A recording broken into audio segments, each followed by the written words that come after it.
Okay, so I kind of wanted to talk a little bit about Oswald. Um, I found some stuff that was kind of interesting. I'm going to put the screenshots up as I come across it. Obviously, there's a lot of conspiracy on the assassination of Kennedy, and my personal opinion is Oswald was a patsy. There was no way back then that he could get off 3 rounds in that short amount of time that killed the president. There will be some graphic images of the autopsy photo. So if you are weak stomach, I wouldn't watch.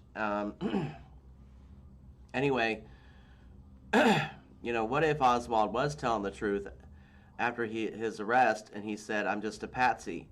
I mean, I remember some of the news groups asking him, why did he kill the president? And he was like, I'm not aware of those charges. So as I'm tossing over this article here, there's a few theories that, well, more than a few, but let's see. Right, okay, the first one is there have been persistent rumors over the years of links between JFK and the mafia. I heard about that as well, and that he was elected initially to perform duties for them, and that when he did not fulfill those duties, he was assassinated. Let's see, going through here. Okay, part of this says so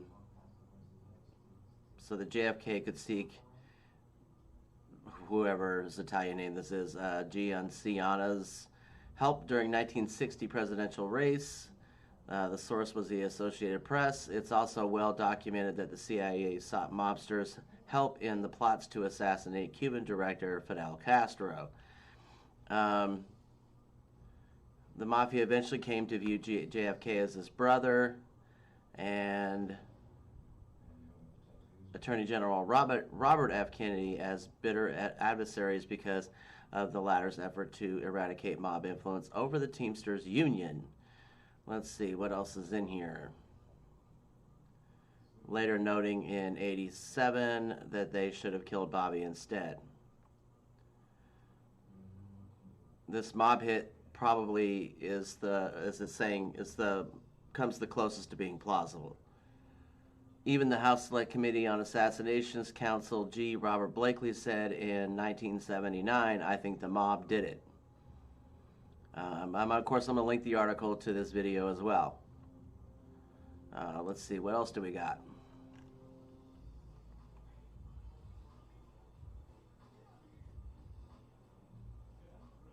A congressional inquiry discovered in '75 the CIA hatched numerous plots to assassinate Cuban director Fidel Castro during Kennedy's presidency, including an attempt to poison his food. Did Castro decide to return the favor?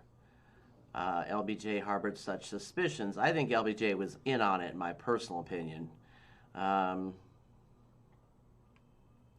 LBJ was heard or recorded telling Attorney General Ramsey Clark that he even described a rumor he'd heard about Castro had captured plotters against him and tortured them into revealing that they worked for the CIA. So Castro said, okay, well, we'll just take care of that, LBJ said. So then he called Oswald and a group in and told them to go set it up and get the job done. Nah, maybe not. I'm going to put up some pictures here also with regards to Oswald, that there was a CIA transcript dated in 1964, and these months, you'll see I pointed to them, are in 1964, claiming to have overheard conversations between Oswald and the Russian embassy and things like that. And there's also a clip of a memo I found that the CIA suspected Oswald had a twin or a look-alike. So we're going to put that up there now. Let's see. The one I really want to get to, the one that I think could be very plausible is the one where Kennedy was trying to shut down the Federal Reserve. Let's see.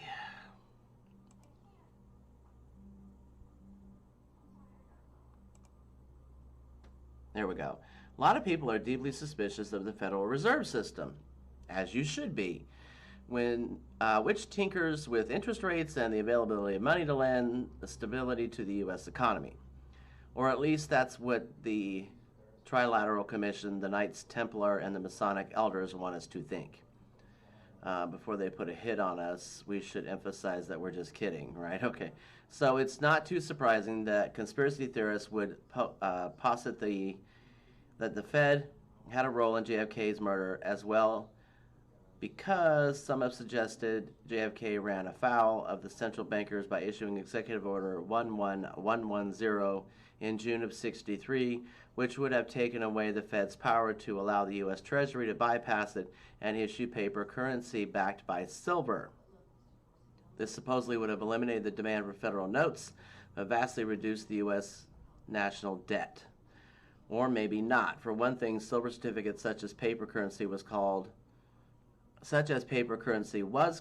already existed. For another, JFK actually wanted to get rid of silver certificates and had just signed a bill passed by Congress that allowed the government to melt down its silver reserve and use the metal to make coins. To ease the transition, JFK issued the executive order in question, which allowed the government to keep printing certificates for a while longer. Finally, none of this really had anything to do with the Fed. Well, I don't know. The Federal Reserve is a big entity, as you well know. And it's not something that we, own. It's owned by, the 126 families of Zionist Jews and the UN and a whole bunch of other stuff. So it's not even our entity. So there's a couple of ideas there. Let me know what you think. We can do a couple of videos, but I'm just trying to get some type of introduction into what I want to talk about. There's a lot of other things I want to talk about too. As we progress through this channel, I would like to have your involvement as well. So just let me know what you think.